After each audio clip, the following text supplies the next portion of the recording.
Today I want to talk to you about the law of the bad apple. You can see where we're going on this law, can't you? It's law number 8 in teamwork. The law of the bad apple says, rotten attitudes ruin a team. Now, let me just stop here before I do any lecturing on this law and say to you that I know nobody in this studio is a bad apple. I mean, you're here. You wouldn't be here if you were a bad apple. And I also realize everybody that's watching this training teamwork video, you're not a bad apple. Of course not. You wouldn't be in the training if you're a bad apple. But let me ask you a question. You in the studio, you that watch the video, let me ask you a question. How many of you know someone that's a bad apple? How many of you are seated beside that person right now? Don't go there. Don't go there. Some of you ruined your whole day right there. Let's talk about this bad apple that basically, because of a bad attitude, ruins the whole team. I wrote a book in 1985 called The Winning Attitude, and in the top section of this law, I tried in that book to define an attitude, and let me just take you through it now. What is an attitude? It is the advanced man of our true selves. Its roots are inward, but its fruit is outward. It's our best friend or our worst enemy. It is more honest and more consistent than our words. It is an outward look based upon past experiences. It is the thing which draws people to us or repels them. And it is never content until it is expressed. It's the librarian of our past, it's the speaker of our present, and it's the prophet of our future. That's what an attitude is. It's an outward expression of an inward feeling. When I'm speaking in religious circles sometimes, I define attitude this way. I tell people, your attitude is the John the Baptist of your life. It goes before you saying, he is coming. He is coming. Isn't that true? Can't you spot a bad attitude before the person ever says anything? I mean, haven't you seen anybody, seen people, and they're walking towards you maybe on the street, and you say, oh my goodness. Huh? Haven't you been on an elevator, somebody gets on the elevator, and you go, oh, thank God I'm not going home with them. Now, on the team, what I have found is, you show me a bad apple, you show me a person has a bad attitude, and it will begin to spoil the rest of the team. In fact, just for fun, I brought with me today some real resume and cover letter excerpts taken from real resumes and cover letters printed in Fortune magazine. Okay? I mean, these are real resumes. These are real cover letters of people who want jobs. And you talk about bad apples. Listen to this. Here, I'll just read a few of them. Reason for leaving last job? Maturity leave. Don't you know some people you want to give them maturity leave? Come back in a couple years, you need a maturity leave. Here's another person who said, I am wholly responsible for 2 failed financial institutions. My middle name's bankrupt. Here's another person who said, it's best for employers that I do not work with people. Now there's somebody you want to hire, isn't it, huh? Yeah. Put them in a corner, build a wall around them. Here's another one. I failed the bar exams with relatively high grades.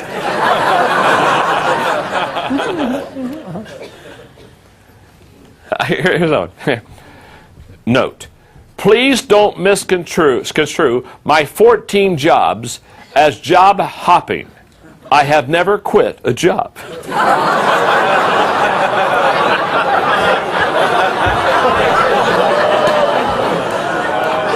Oh, there There's a bad apple. Whoa, I've never quit a job. Hello? Reason for leaving last job. They insisted that all employees get to work by 8:45 a.m. every morning. I could not work under those conditions.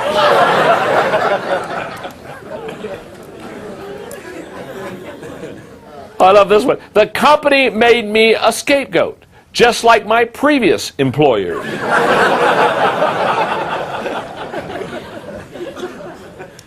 One more. The person was asked for references, and they put in their form, none. I've left a path of destruction behind me.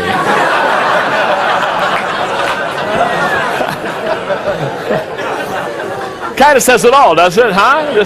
Just kind of says it all. Now, let's talk about this bad apple attitude on the team that hurts the rest of the team members. Let me give you 4 attitude thoughts. Okay, here we go. Number 1, your attitude is a choice. Let's start there. And the reason I want to start there with your attitude is a choice is because I've taught on attitude for quite a while now, since I wrote a book back in 1985 on it. And I just want you to know, I run into adults all the time who somehow think that the attitude they have was given to them. They'll look and they'll say, well, yeah, I may have a bad attitude, but you don't realize who my parents were. You know, I wasn't toilet trained at the right age. Or I grew up in a bad environment, or I didn't get this, or I didn't have this. And they're wanting to blame everybody else for the attitude they have. Now listen to me very carefully. The attitude you have right now, let me tell you something about that attitude. Whether it's good or bad, whether you're a bad apple or a good apple or no apple, let me tell you something about your attitude. You chose it. That's why I don't feel sorry for people who have bad attitudes. I don't go out of my way to try to help people with bad attitudes and come over to them and say, oh, Missy, I'm so sorry you're feeling bad, and oh, I wish it were better for you, and oh, let's just hold hands and sing Kumbaya. No, Missy, if you've got a bad attitude, let me tell you something. Get a good one. It's a choice. And be honest with you, Missy, until you get a good one, do me a favor. Don't come around. Help us all. Leave. Yeah. Because I watch teams all the time try to pump up people with bad attitudes. I'm telling you right now, you don't need to be pumped out. If you've got a bad attitude, you need to be shipped out. Because it's a choice. The reason I don't feel sorry for people who have bad attitudes is you chose your lousy, stinking attitude. And can I tell you something? Until you fix it, don't come around. Just a thought.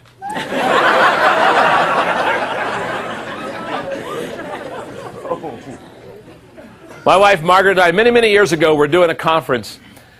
We had about 400 in the conference, husbands and wives, doing a little bit of stuff on marriage.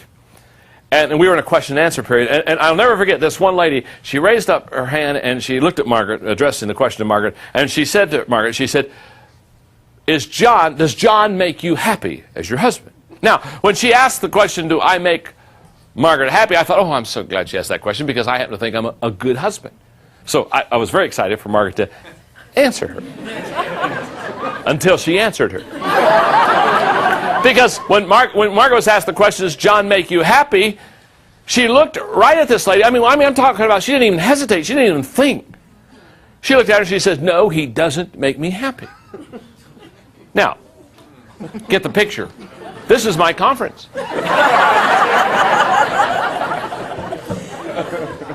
And I'm looking at Margaret, and immediately, I mean, people are stunned with what she's, he doesn't make me happy. And so I look at Margaret, I said, honey, I said, explain to them what you mean by that fact, that I don't make you happy. Have you ever asked somebody to explain something, and they did, and when they did, you wish you wouldn't have asked them to explain something? That's exactly what happened, because when I asked her, I said, well, explain what you mean, Margaret. Margaret said, well, okay, I'll explain. She said, she looks right back at this lady, and she says, in the first 6 months of our marriage, I realized John would never make me happy. Now, I don't know if you have the gift of discernment. But we're going downhill rather rapidly here. And then she said, thank God she said this, because she said, for the first 6 months, that's exactly what I expected, for him to make me happy. She said he had this little church and he worked hard all day, and I was teaching kindergarten, and I'd come home from teaching kindergarten and I'd be tired and he'd be tired. She said, I found out real quickly that my goal was not to wait on him to make me happy. And then she said something that was so powerful. She said, I realized 6 months into my marriage, the only person that can make me happy is me. And she said, when I took responsibility for my own happiness, she said, John has made my happiness even greater. Which I'm saying, whew. That was close. What Margaret was saying is, I'm responsible for my attitude. Not my husband, not my wife, not my boss, not the other team players. I'm responsible. Grow up. Get a life. It's a choice. Every once in a while I run into people that say, they're kind of grubby and say, what happened to you? Well, I got out on the wrong side of the bed. I wish it were that easy. If it were, I'd send you home.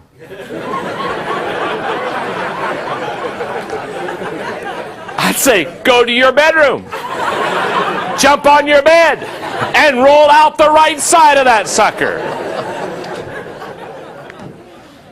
Your attitude is a choice.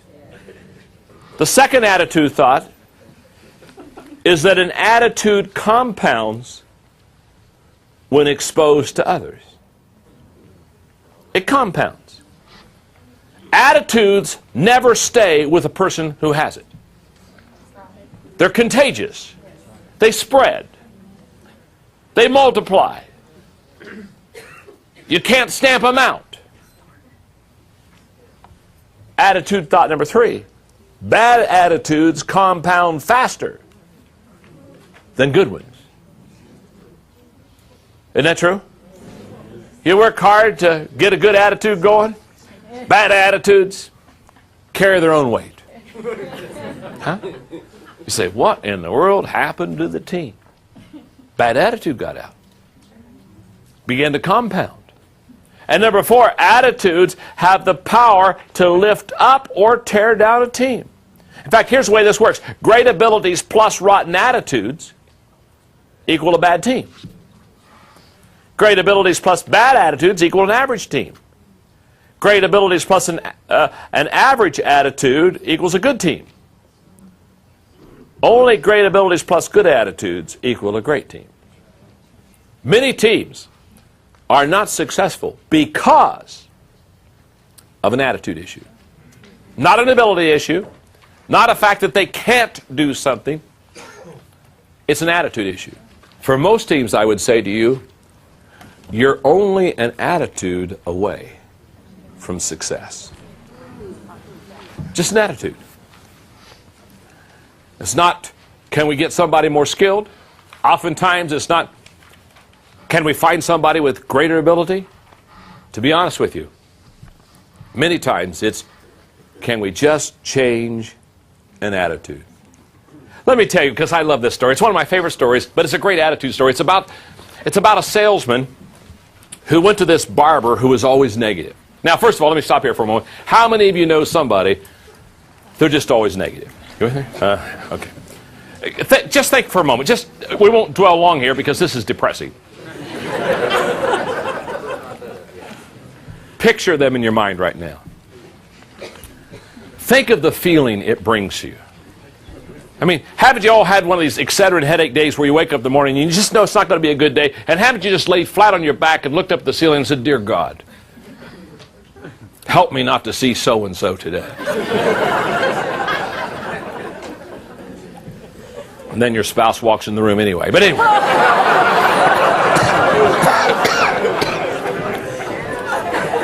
Just kidding. Here comes the salesman to this negative attitude barber that he's got. So he's cutting his hair, and so he asked the salesman what's up, and the salesman said, well, I'm excited. He said, I'm going to Rome, he said, tomorrow. And the barber said, well, he said, what are you going to Rome for? He said, well, I've got this sales presentation in Rome I'm all excited about. And the barber quits cutting his hair and he says, look, he said, first of all, he said, you don't want to go to Rome. He said, have you ever flown overseas? It's a hassle. He says, first of all, he said, I'm here to tell you, you won't land on time. Planes are always late. He said, not only that, he said, the food's not good on the plane. He said, where are you going to stay when you're over in Rome? And the guy told him, and the barber said, oh, not that place. Oh, my goodness. He said, I was stationed in Rome for a while. He said, that's a horrible hotel. He said, of all the places you don't want us to, oh. He said, you'll be lucky to get towels at that hotel. He said, what are you going to do? He said, well, I'm going to do a sales presentation. Oh, he said, you don't want to do a sales presentation. He said, Italians, they talk all day. They never make decisions. You don't want to do that. Well, obviously, the salesman's just getting discouraged with the barber. So he says something about the Pope under his breath, and the barber said, what'd you say about the Pope? Oh, he said, well, I was kind of hoping while I was over there to have an audience with the Pope. Well, now the barber, he's shutting everything down. He says, this is the dumbest thing I have ever heard. He said, popes don't see people like you. Popes see kings and popes see presidents. They said, the Pope is never going to see you. He said, this is the dumbest thing you've ever done. A month later, the salesman's back in the barber's chair. Barber says, how was your trip? Oh, the salesman said, greatest trip I've ever had. He said, you remember you told me that I shouldn't go over there? Well, yeah, I don't think you should go. He said, that plane was incredible. He said, we left JFK Airport just on time. He said, the food, best I've ever had. Slept like a baby. He said, the wheels of my plane landed, hit the runway exactly on time, perfect flight, great food, got in a taxi, went to that hotel you said I shouldn't stay at. He said, I was blown away. He said, when I got out of the taxi, there the people of the hotel were standing out in front of that hotel to greet me with towels in their hands. Said I had a balcony overlooking the Vatican. He said, it was the greatest place I've ever stayed in my life. Well, this is staggering the barber, who's not used to good news and can't handle good news. And he said, the greatest thing about the whole trip is I got to see the Pope. Now, the barber, he just stopped and everything. He's right in front of the guy. He said, what do you mean you got to see the Pope? He said, I've never met anybody that's seen the Pope. I've never talked to anybody that's seen the Pope. He said, I never thought you'd get to see the Pope. He said, that's for presidents and kings. He said, you mean you saw the Pope? Yeah, I saw the Pope. What did he say to you? He said, they brought me into this incredible room. It was ornate. I never saw so much art. I never saw so much gold in my life. He said there was a runner, a path towards the Pope clear at the other end of the room. And I looked way down there and I saw him standing there, and he said, it just humbled me. And he said, I just kind of bowed my head and I humbly walked across the room and head bowed, and I finally got to where he was, and I fell at his feet and I kneeled there, and he put out his hand and he says, my child, my child.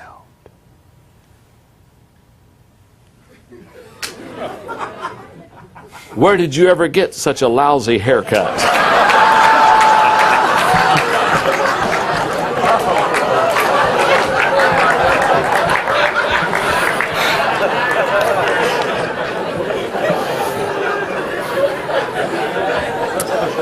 It says it all, doesn't it, huh? It says it all about our attitude and how we look at life. And all I want you to realize is the law of the bad apple says that a rotten attitude will ruin a team. And everybody knows you don't need a barber, not a negative one, on your team.